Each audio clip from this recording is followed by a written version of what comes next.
এই জনার্দন মধুসূদন ভগবান শুধু একবার ঠিক করে হাসলেন। দ্রৌপদী, যার পিছনে আমি আসি তার আবার দুঃখের কোথায়? দেখো তো পাত্রের কিছু আছে কিনা।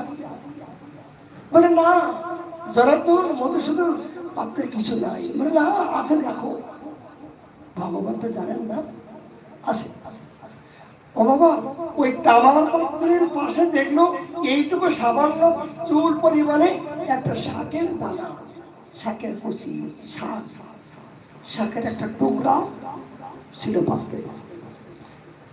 বলে নিয়ে আসো দ্রৌপদী, নিয়ে আসো।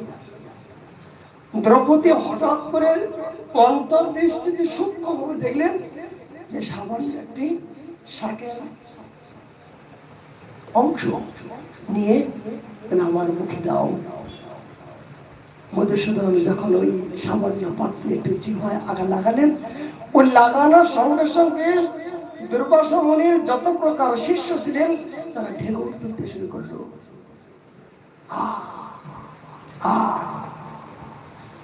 এমন ঢেকুর তুলতে শুরু করলো তাদের পেট ভরে গেছে, সব পেট ভরে গেছে।